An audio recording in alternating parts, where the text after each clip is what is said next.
Hello बच्चों, हम लोग क्लास 10th लेसन 2 देख रहे थे, a letter to God.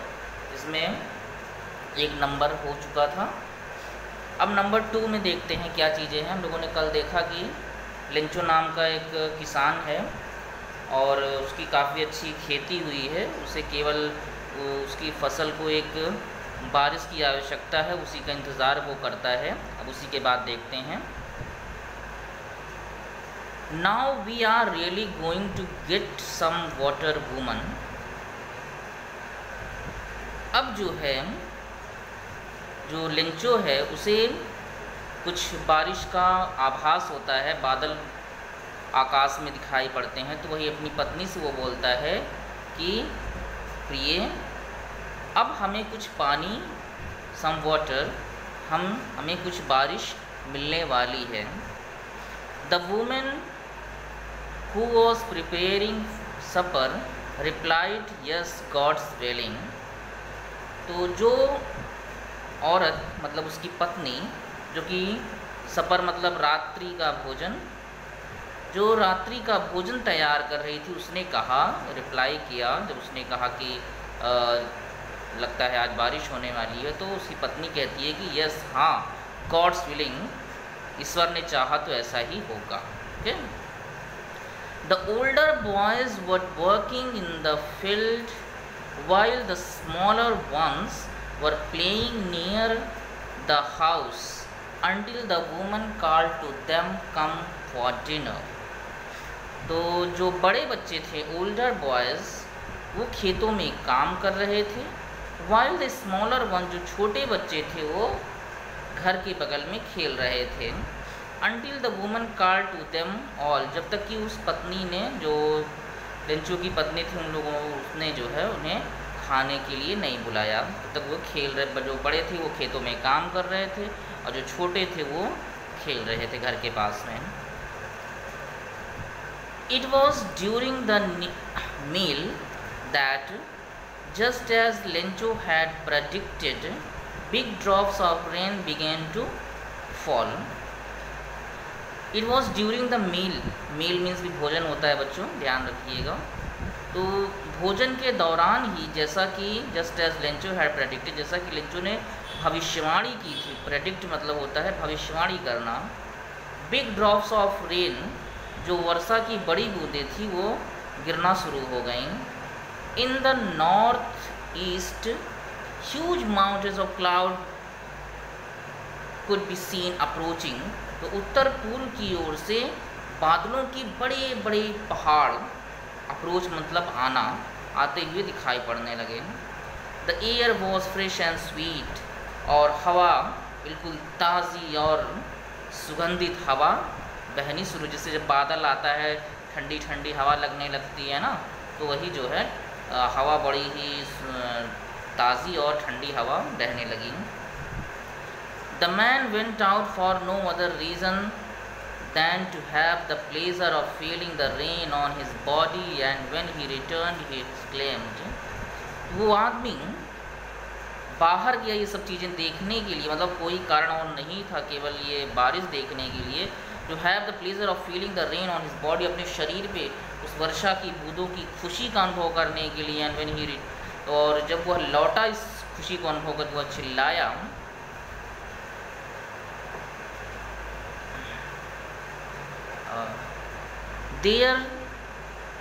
these aren't raindrops falling from the sky, they are new coins।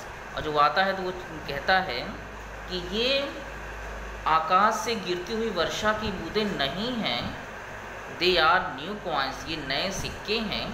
the big drops are 10 cent pieces and the little ones are 5s। जो बड़ी बूंदें हैं वो 10 सेंट की हैं और जो छोटी बूंदें हैं वो 5 सेंट की हैं। वहाँ जो जिस कंट्री का ये लिखा गया है, वो मतलब जिस वहाँ का पैसा सेंट है, तो उन सेंट का जिक्र किया है इसमें। तो कहता है, ये ध्यान रखिएगा, जो बड़ी बूंदें, बिग ड्रॉप्स 10 सेंट ना, बड़ी बूंदें 10 सेंट की और छोटी बूंदें 5 सेंट की। ठीक, ये आप बता।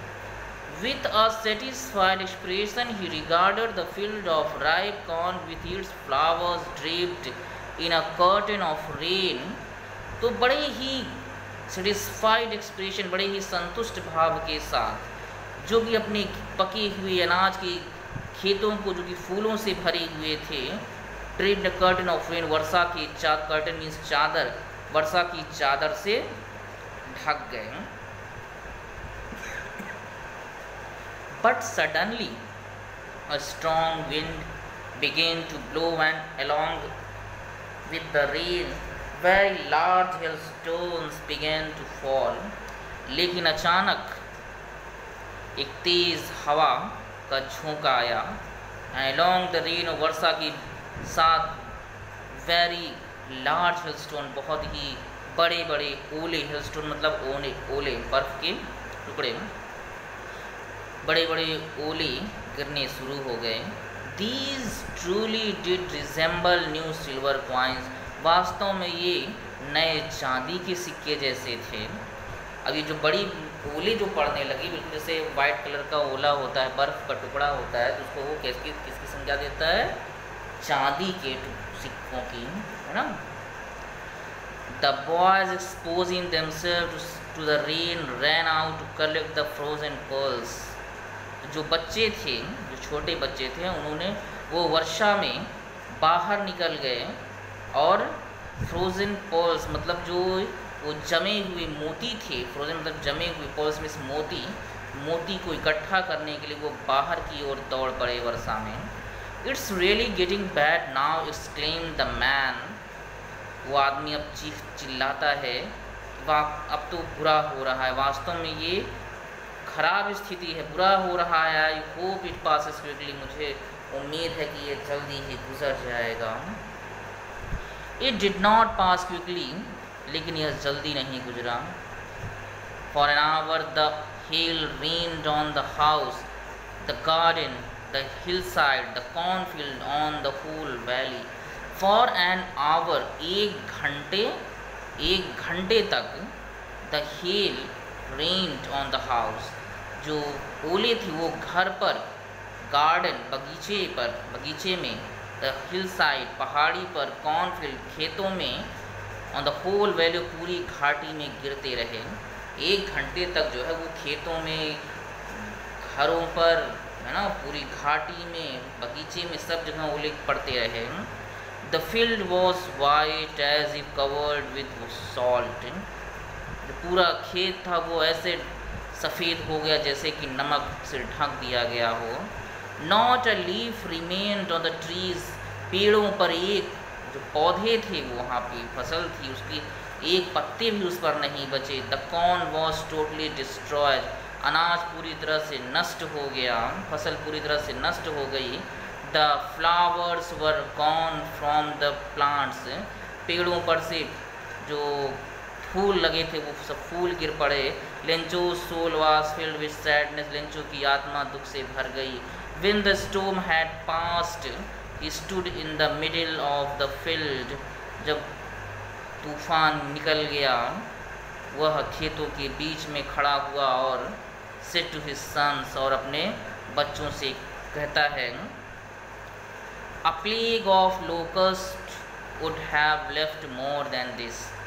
प्लेग मतलब महामारी, लोकस्ट मतलब टिड्डी जो कीड़ा होता है। भी आपने सुना होगा कि कुछ दिनों पहले टिड्डियों का आक्रमण जो है, टिड्डियों का जो हमला था खेतों पर हो रहा था।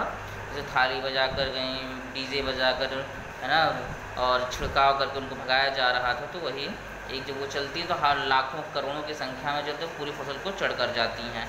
वही है, कह रहा है कि प्लेग ऑफ लोकल मतलब टिड्डियों का दल भी, प्लेग मतलब महामारी से पूरा महामारी फैल जाए, तो अगर टिड्डी भी हमला कर देती, उनकी भी अगर वो भी हमला करती हैं, आ जाती, would have left more than this, इससे ज़्यादा छोड़ देती। मतलब अगर टिड्डियों का भी अगर आक्रमण होता तो भी इससे ज़्यादा छूट गया होता। The hail has left nothing, ओले ने कुछ नहीं छोड़ा है। This year we will have no corn, इस साल हमारे पास फसलें नहीं होंगी, अनाज नहीं होगा। That night was a sorrowful one, वह रात एक दुख भरी रात थी। All our work for nothing, हमारा सब जितना भी हमने काम किया फॉर नथिंग मतलब वो क्या हो गया, यूजलेस हो गया। फॉर नथिंग मतलब बेकार हो गया, किसी काम का नहीं रहा। There is no one who can help us, कोई नहीं जो हमारी हेल्प कर सके, सहायता कर सके। वील ला all go hungry this year, हम लोग इस समय भूखे ही रह जाएंगे।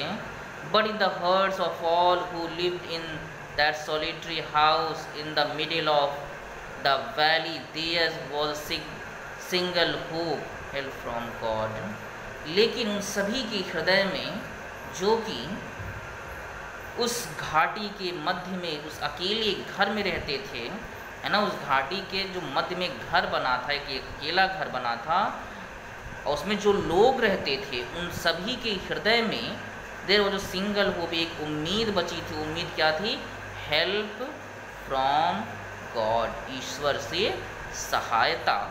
डोंट बी सो अपसेट, परेशान मत हो। Even though this seems like a total loss, हालांकि ऐसा लग सकता है कि टोटल लॉस हो चुका है, पूरी तरह से बर्बाद हो चुके हैं, सब नुकसान हो चुका है। रिमेंबर, फिर भी याद रखो, no one dies of hunger, भूख से कोई नहीं मरता है। दैट्स वॉट दे से, जैसा कि दैट्स वॉट दे से मीन्स जैसा कि कहा गया है, कहा जाता है, no one dies of hunger, कोई भूख से नहीं मरता है। ठीक, तो बच्चों आज इतना ही, नेक्स्ट कल।